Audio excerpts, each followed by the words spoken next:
Hey guys, Nathan here, Absurd Being, back into Kierkegaard. So today we're looking at, as the title page suggests, truth as subjectivity. So let's go to that diagram, and there you can see we're still in that subjective-objective part of the diagram, but we're going to be focusing on the last box there, truth as subjectivity. So this is kind of one of, if not the most controversial thing that Kierkegaard says, and often people will be aware of this idea of Kierkegaard's, but probably not aware of exactly what it means. So he gets a lot of flack for this idea, but hopefully by the end of this video it will seem more plausible to you than perhaps it seems at the moment. So let's get into it. Truth as subjectivity. Alright, so we have Kierkegaard gives us two definitions here. So this is all from the postscript. That's where I'm drawing most of this material from. And that's where he talks about truth as subjectivity. So if you're interested, that's the place to go for this material. So he talks about two definitions, two ways we can define truth. The first is the empirical way. So this would be the agreement of thought with being. And the other way would be from an idealist perspective, or idealism. And this would be the agreement of being with thought. So similar ideas, those two, but just kind of shifting the priority. The empirical priority is more on being, and the idealist priority is more on thought. So with those two definitions, Kierkegaard asks, what is the being that's being talked about here? We talked about the agreement of thought with the being and the agreement of being with thought, but what is being? What does being mean when we use that word here? So if it means concrete empirical being, then an absolute fixed truth is impossible. And the reason for that is because the empirical object is unfinished, and the existing cognizing spirit itself is on the way to being. So there, however you're trying to define truth with those two definitions,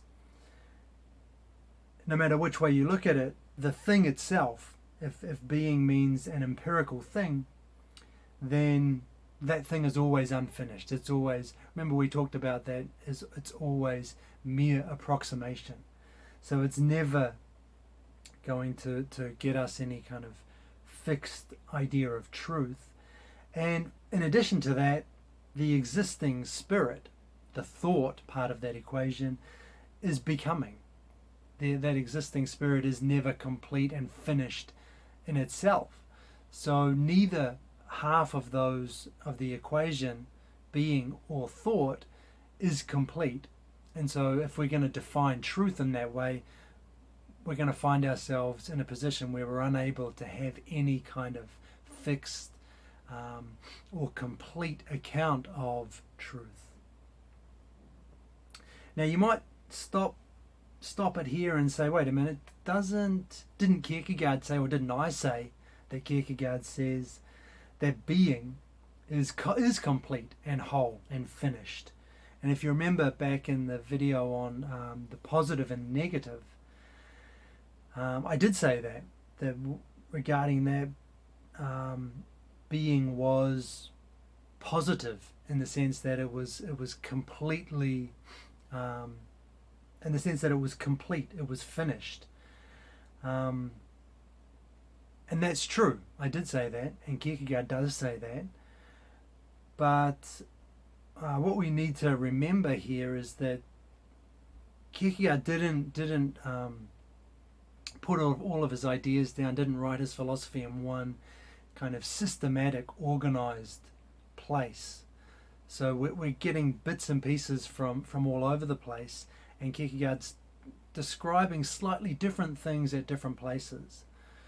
So it's easy, it's a relatively easy mistake, I would say, to approach this a little bit simplistically and say, Kierkegaard's contradicting himself. I don't think he is. What he was talking about there with that positive and negative distinction in the way that being is complete, whole, finished, that was in terms of and in the context of that positive negative distinction. So when we're talking about that, whether being is positive, then in that sense being is complete. It just is what it is, to use a Sartrean, to go back to the way Jean-Paul Sartre talks about it. But when we're talking about it here in relation to objective truth, then it's unfinished in the sense that it's never more than mere approximation. We can never completely lock it down. So I think just bear that in mind as we go through these videos, that these kind of discrepancies will crop up.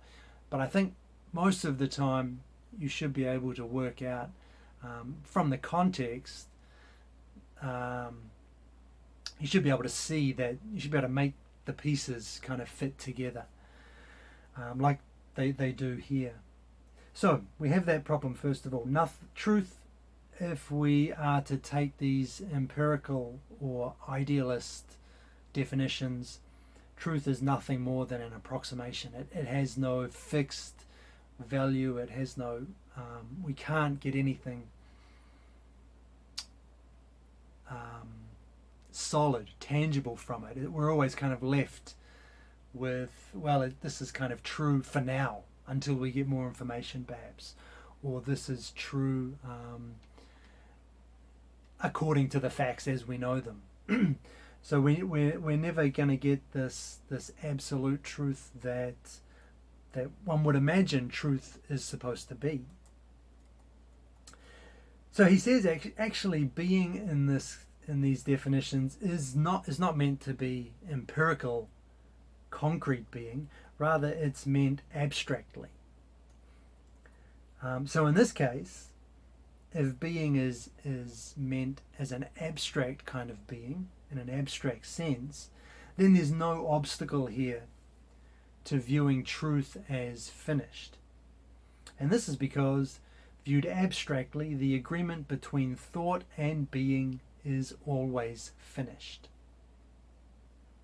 So if we can just break this down a little bit, if by being we mean an abstract concept of the thing, then this can be whole and complete, right? Because if it's abstract, we've abstracted the thing away, out from any concrete existence, and it's in that concrete form of existence that things are incomplete. So if we're abstracting out, then we can see everything. Then we can kind of see whatever it is, the concept, the belief, the proposition.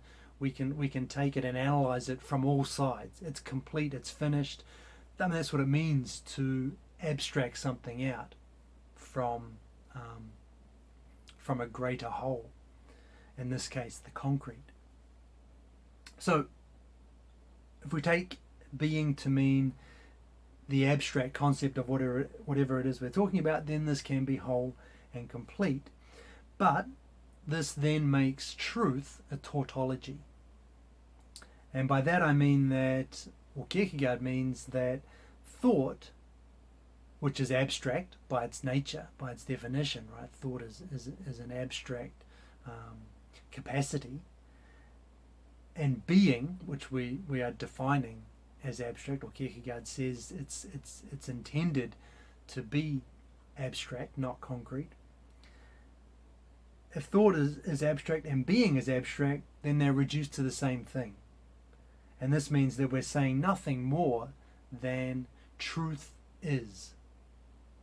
We have, if our definition of truth is an agreement between being and thought are the same thing, then obviously we're not really saying anything of importance, anything of significance.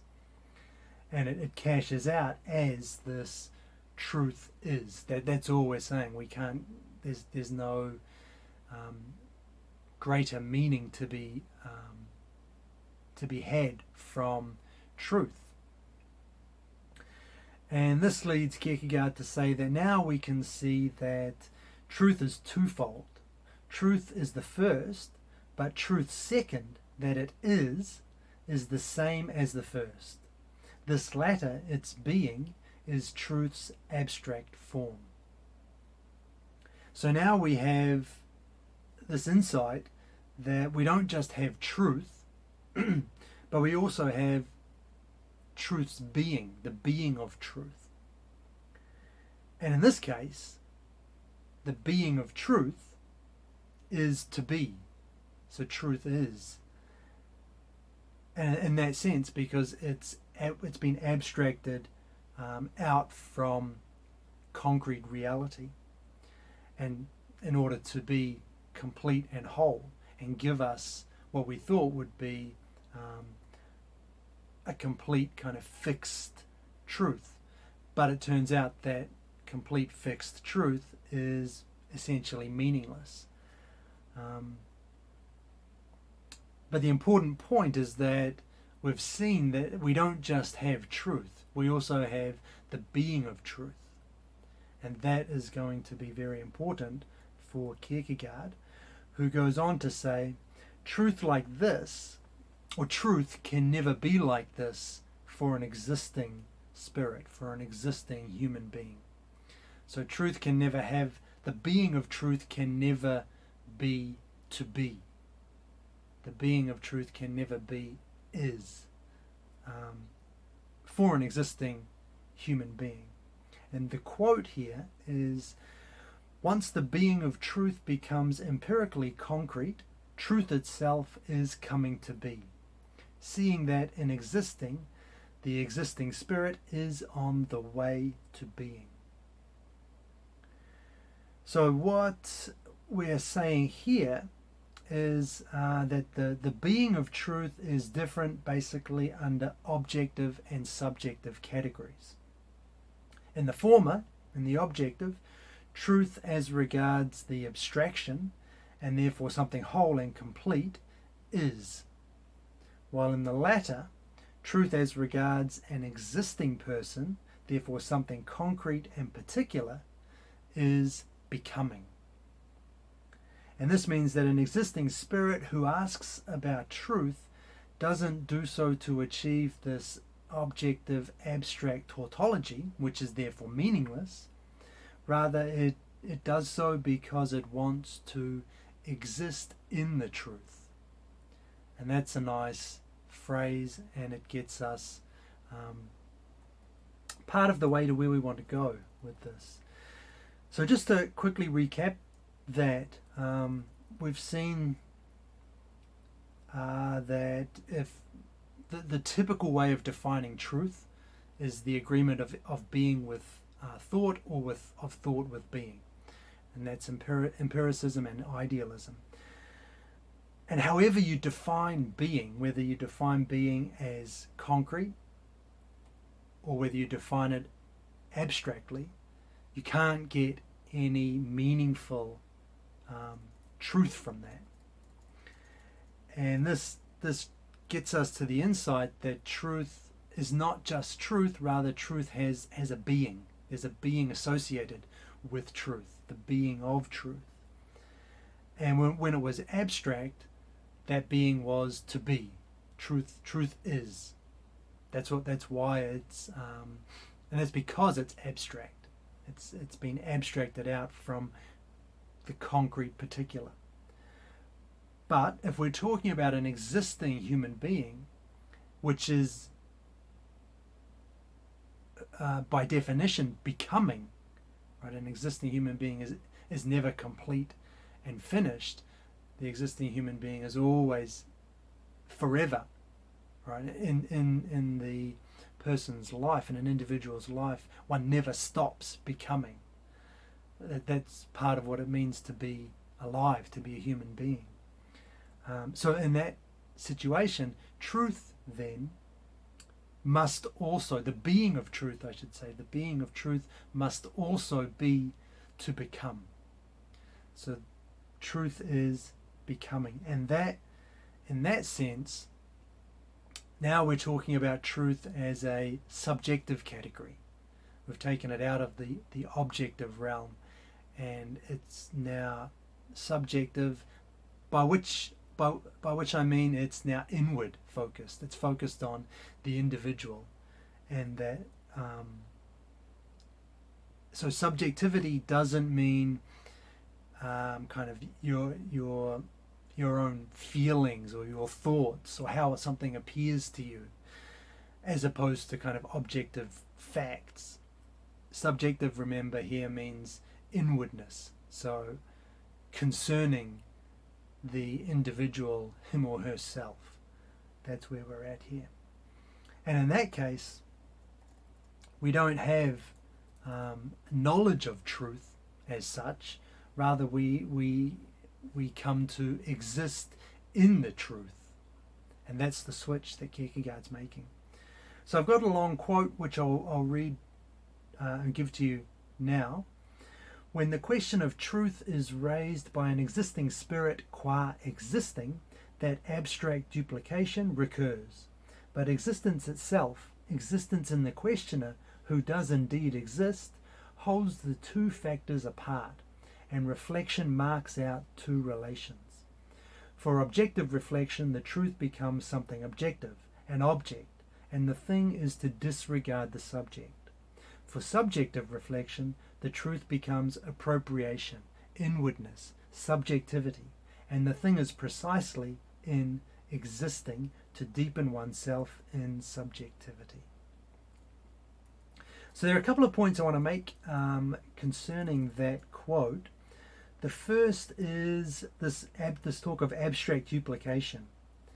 So that when the question of truth is raised, the abstract duplication recurs. What Kierkegaard's talking about there is that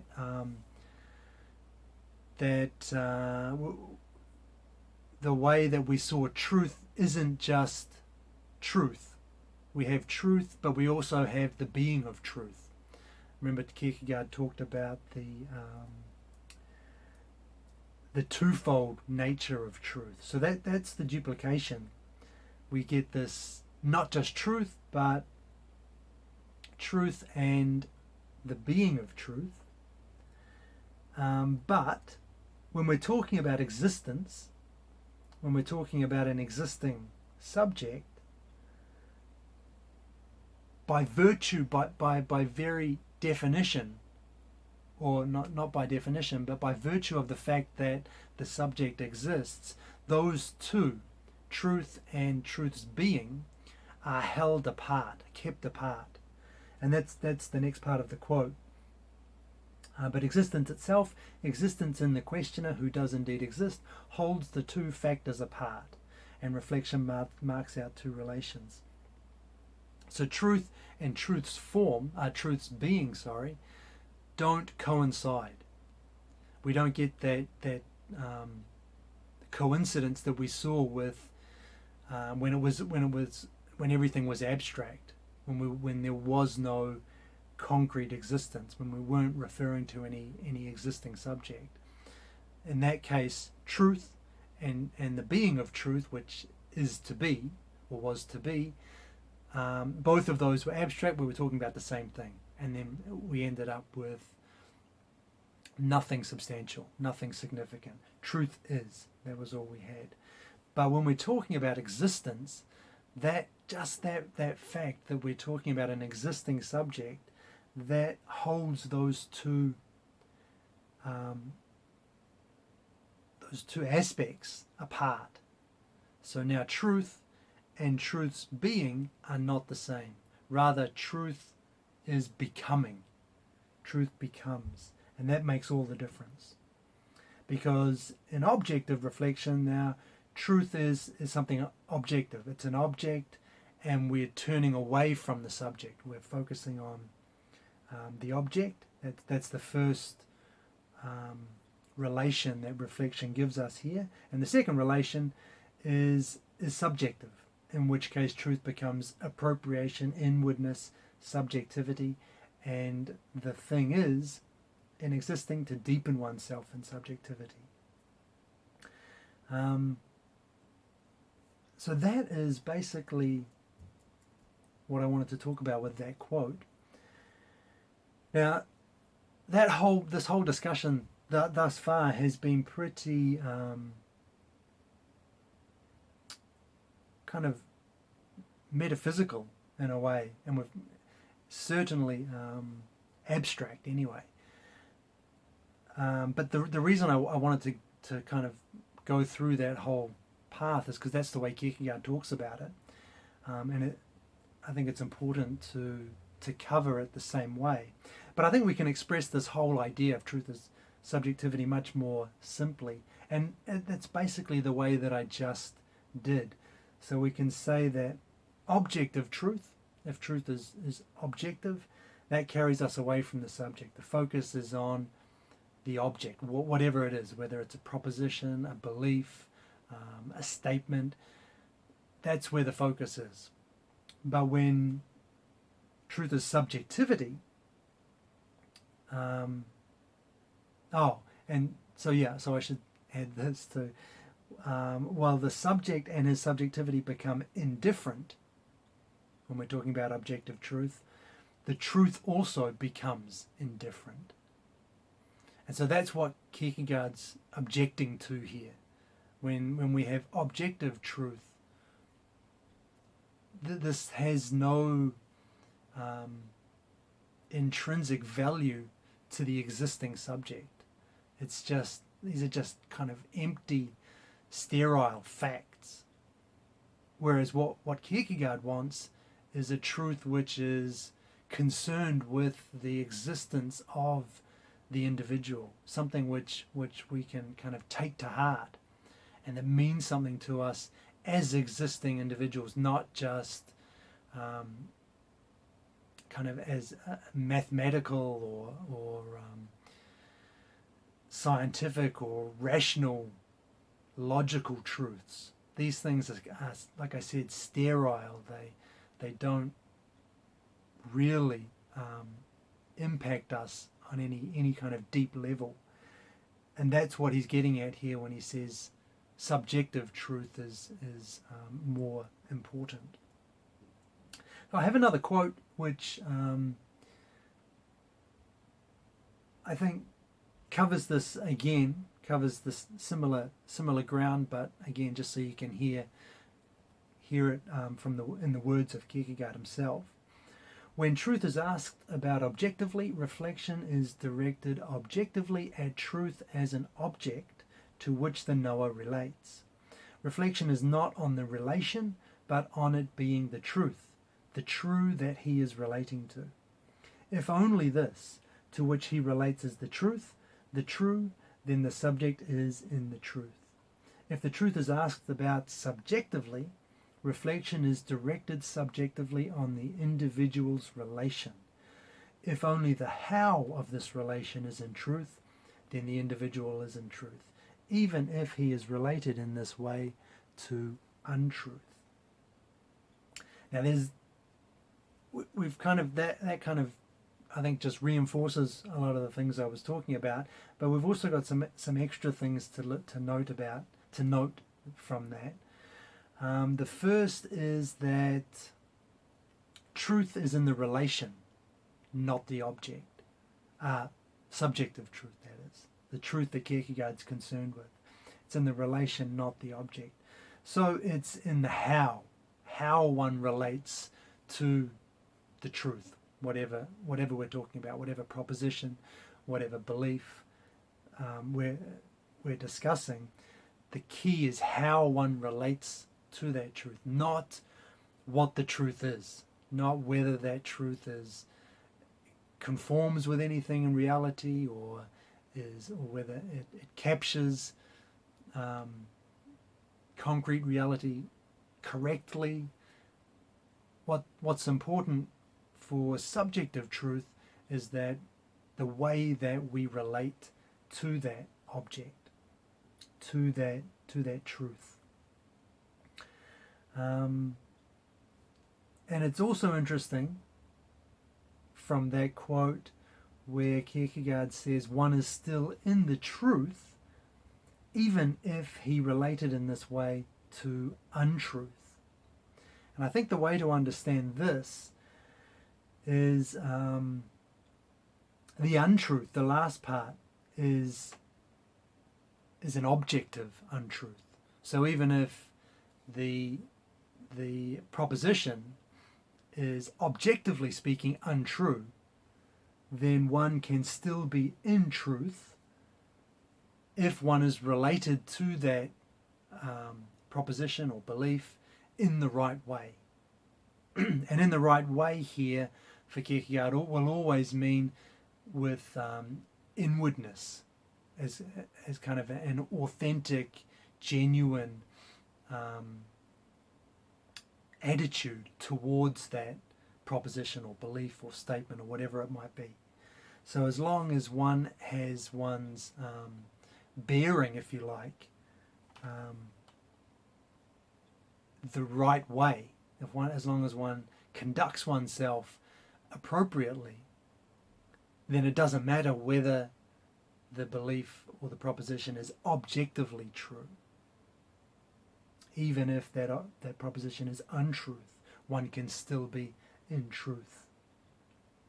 So that's interesting and obviously very controversial. But by way of example, Kierkegaard looks at the knowledge of God, whether God exists. And he says, objectively, reflection is on it being the true God. Subjectively, on the individual relating to something in such a way that his relation is truly a God relationship. And so that is exactly what Kierkegaard's talking about.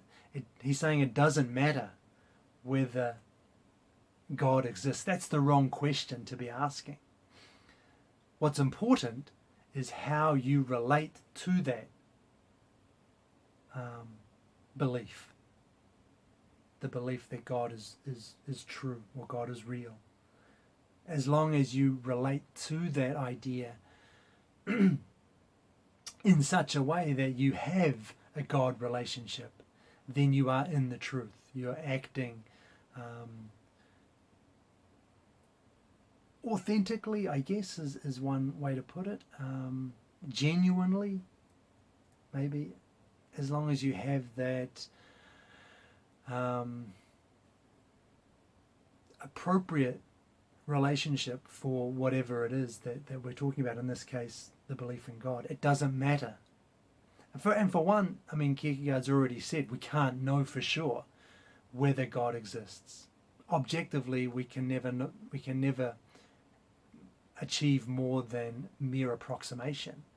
So that just reinforces or it underlines the way that Kierkegaard really is disregarding this whole idea of objectivity, whether something is objectively true or false. We just can't know.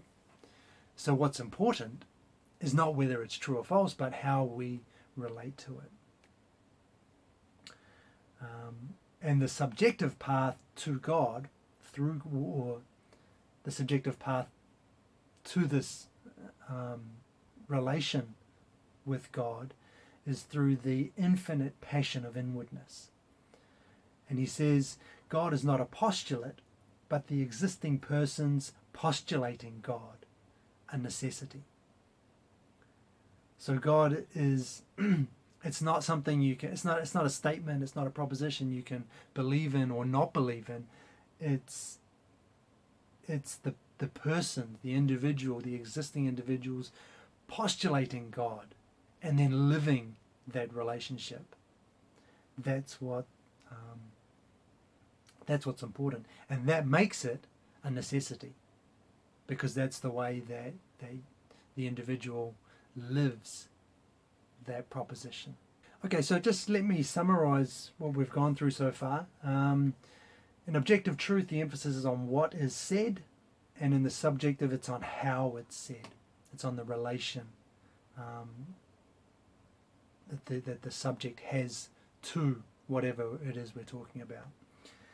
I want to just give one more quote to carry this idea through to its conclusion. The how is understood as the existing individual's relation in his own existence to what is said. This how at its maximum is the passion of the infinite, and the passion of the infinite is itself the truth. But the passion of the infinite is precisely subjectivity, and in this way, subjectivity is truth. From the objective view, there is no infinite decision. So it's worth just looking at that in a little bit more detail. And in particular, I want to look at the word infinite. So infinite obviously means without end, right? Or without end, right? Infinite. And the way that I think Kierkegaard means it in this context is that passionate commitment, that one's invested oneself in something, and is not, you haven't left any kind of bridges behind you. You've burned all your bridges. You're invested fully committed, fully infinitely committed to whatever it is. And that's what Kierkegaard's talking about here with this passion of the infinite. And it's that passion of the infinite which he says is the truth. And since the passion of the infinite is subjectivity, then subjectivity is truth.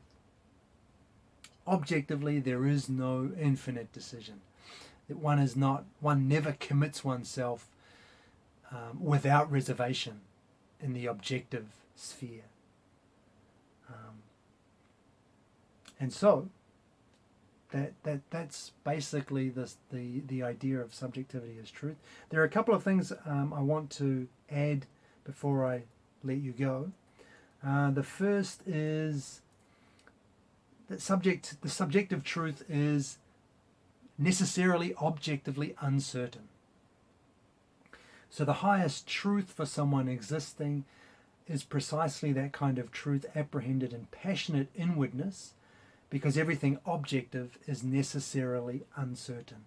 We've talked about this before. I just want to drill home the point.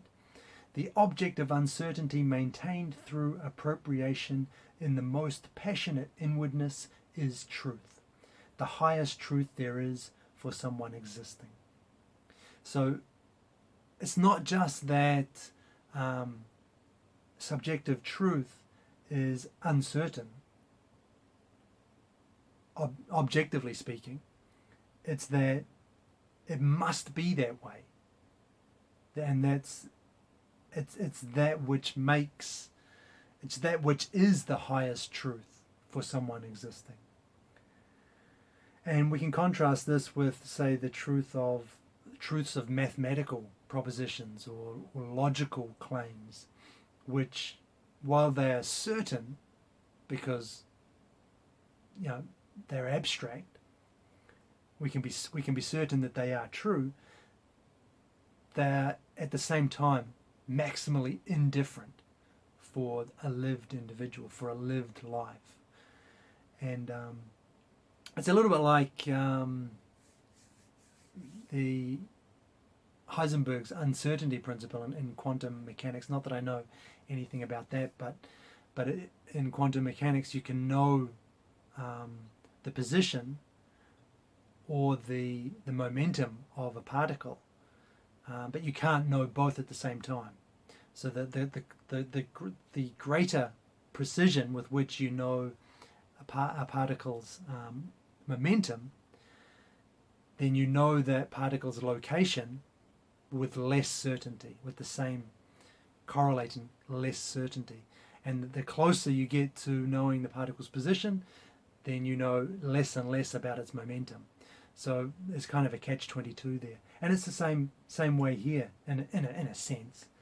The more certain you know something, the less important, the less meaningful, the less significant it is for a lived life. And so, again, Kierkegaard's saying that it's not just that that's the case, that truth is objectively uncertain. It's that's what it is to be. That's the highest form of truth. It's the most passionate inwardness. To have this, to be characterized by this objective uncertainty. So that was the first point. Subjective truth is objectively uncertain. And I also want to talk about subjectivity is this idea that subjectivity is untruth, which Kierkegaard also raises. So he says at one point in the postscript, is there an even more inward expression of the claim that subjectivity is truth? Can we get even more inward than we already have? Can we get more subjective? And he says, yes, we can, with the idea, with the expression that subjectivity is untruth. What does he mean by that? Well, first of all, he says, hold on, speculation, philosophy, which he equates with kind of logic and reasoning, and science both say this as well, right? They both say subjectivity is untruth. And that's true, they do, but they say it in the opposite direction to what Kierkegaard is intending here. For them, for those disciplines, logic and science, subjectivity is untruth because objectivity is truth. So they're getting this idea of subjectivity being untruth from its opposite, objectivity, where they've put all of their focus on objectivity being truth. Whereas for Kierkegaard, subjectivity is untruth if it refuses to grasp that subjectivity is truth, but, for example, wants to become objective. Here, however, in setting about becoming truth by becoming subjective, subjectivity is in the difficult position of being untruth. And the way I understand this is that while science says subjectivity is untruth because objectivity is truth, and subjectivity is just how something appears to you or how you feel about something, kind of opinion rather than objective facts which are real. For Kierkegaard, subjectivity is untruth because the subject wants to become objective. So when the subject is mistakenly wants to become objective, when the subject has this goal of becoming objective, of trying to become something real, fixed, losing that becoming that we talked about, that which is intrinsic to the lived individual. When it wants to become something, when it wants to become objective, then subjectivity is untruth.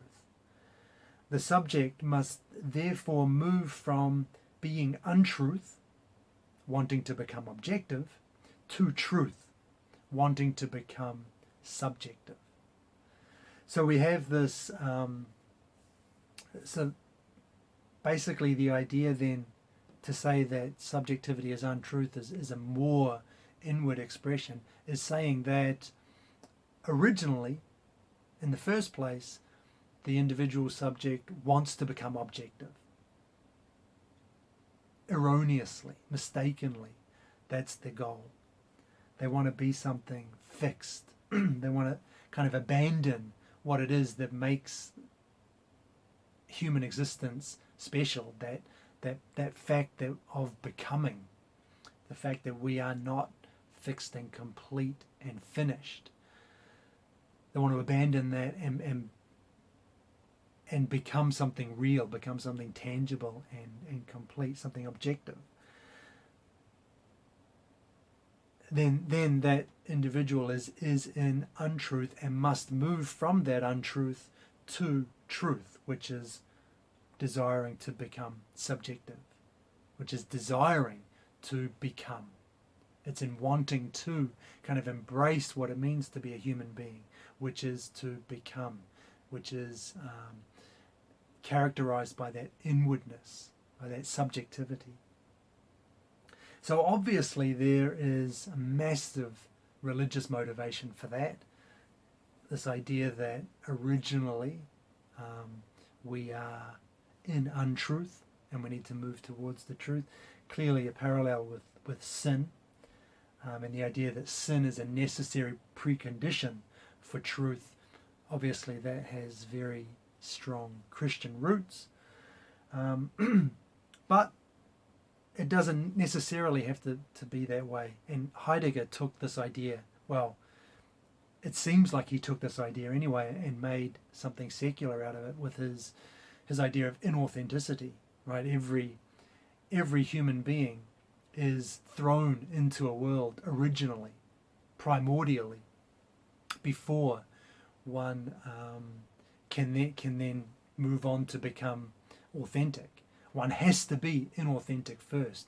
One has to be in a world, thrown in a world that one didn't create, full of meanings that we didn't, or that the individual didn't place there, but other people have placed, thrown into a world created by other people. So it's not ours.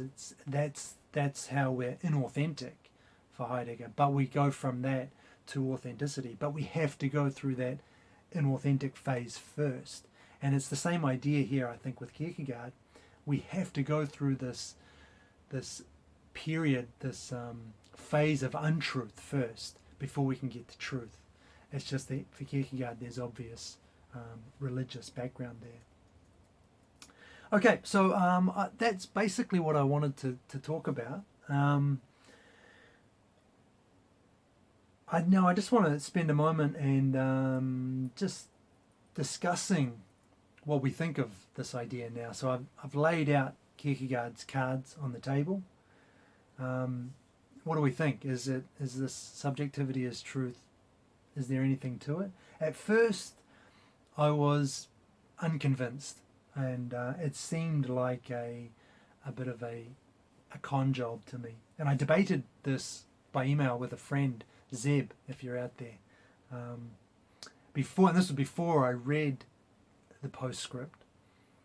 And like I say, at the time, I thought Kierkegaard was probably playing a little fast and loose with the word truth and kind of redefining it, so that he could eventually say Christianity is therefore true. So kind of a bait and switch, truth is subjectivity is truth, and then after redefining it like that, kind of slipping it back in as an objective with its objective connotations, and then saying therefore Christianity is true, and just kind of fudging one's way through like that. But I now don't think that's definitely wrong. Kierkegaard is definitely not trying to his end goal is definitely not to say Christianity is therefore true. He's got a deeper goal, I think. So what about the subjectivist objection then? That if truth is subjectivity or subjectivity is truth, then kind of anything goes, anything's true, whatever you want to believe is true. Well, obviously that doesn't hold water. Truth isn't whatever we want it to be. It's not subjective in that way. Kierkegaard's subjectivity is about the focus on the individual. It's inwardness as opposed to an outward directed approach. It's on the how rather than on the what. So I don't think we can say, I don't think the subjectivist objection really holds any merit, has any merit. So what's my takeaway from this? When Kierkegaard says subjectivity is truth, or truth is subjectivity, he is definitely redefining the word. There's no doubt about that. But perhaps a better way to put it is he's expanding. It's an expansion of the meaning of the word truth. There is still objective truth. Truth is still objective, an external relation to the situation. That's the what. But now Kierkegaard's also adding this deeper dimension and saying it's also subjective. And again, the use of that word is really the source of all of the contention, I would say. It's perhaps less problematic if we use the word inward. Truth is inward rather than subjective. And it's not a correspondence between any two things. Rather, for Kierkegaard's redefinition or expansion of the word truth, it means something more like being true to oneself. Being true to who one really is or what one really is, which is to say, a human being, a living, concrete human subject. That's what we really are, and that's being true to that, living that truth, is the truth that Kierkegaard's talking about. Living one's, living as an individual subject rather than the focus kind of going out into the world and concerning oneself with objects and external phenomena. And this is why Kierkegaard's able to say we live in the truth as opposed to we know the truth. And I like this. I think there's definite value in this. And it's very reminiscent of Heidegger's redefinition or expansion of truth. He does something similar. His idea of truth is as clearing, the clearing or the revealing, or aletheia. And it's similar in the sense that it's an expansion, but it's different in that Heidegger doesn't emphasize the passionate inwardness that the way that Kierkegaard does. So they're both kind of up to something similar, but they take this idea in different directions.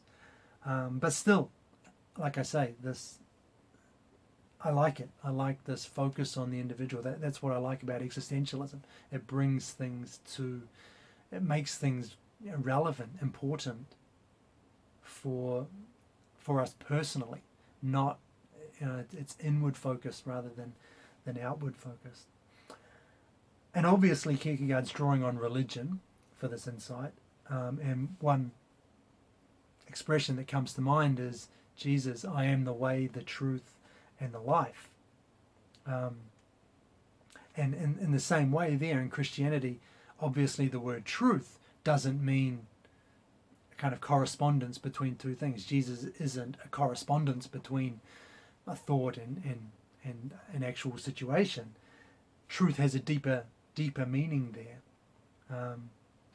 But we don't need to go down that rabbit hole into the Christian mythologies. Nothing I think that I've said in this video depends on religion or depends on Christianity being the way forward. No matter what, either way, truth is subjectivity in the sense that truth is an inward, lived relation that one has. That's where the importance is. That idea that is truth as opposed to kind of agreement between two different things. That's good. I like that. And how many times have I said that? I like that. Anyway, I do like it. And just one last point before I wrap up. I was just reading, just by chance, I was reading the Phenomenology of Perception, Maurice Merleau-Ponty, and he also gives his own redefinition of the word truth. He talks about Waterloo, the Battle of Waterloo. The true Waterloo, he says, is not what the historian recounts. The true Waterloo is what happened at Waterloo. And so he's coming to this idea that truth is an engaged, lived experience, not just sterile facts about something.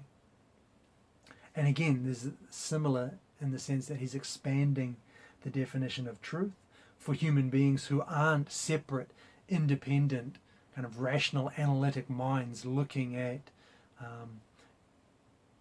a complete kind of version of actuality. Rather, he's including this subjective inward dimension to and including that dimension in his definition of truth, which again, that's what we like about existentialism. So let me get a quick summary up for you. Okay, so we talked about truth as objectivity, which was basically the agreement of thought with being, and vice versa, the empiricism and idealism. If being is concrete, then we're left with just mere approximation, and if being is abstract, we get the tautology. Thought and being are the same. Truth is. And again, with this objective truth, truth becomes an object the knower relates to. And what's important is the what, the proposition itself, the belief itself. As opposed to truth as subjectivity, where truth is coming to be. Truth is becoming. The existing spirit exists in the truth. Doesn't know the truth, but comes to exist in the truth. And truth is in the relation the knower has with being. So the how of one's existence. And we also looked at the very end there at the expression, that the even more inward expression, Kierkegaard says, subjectivity is untruth, and the way this required us to kind of go through a period of untruth before we get to truth itself. Okay, so that's where I'm going to finish it. I've kind of gone a little bit over time. Hopefully this won't take too long to upload. That's killing me at the moment.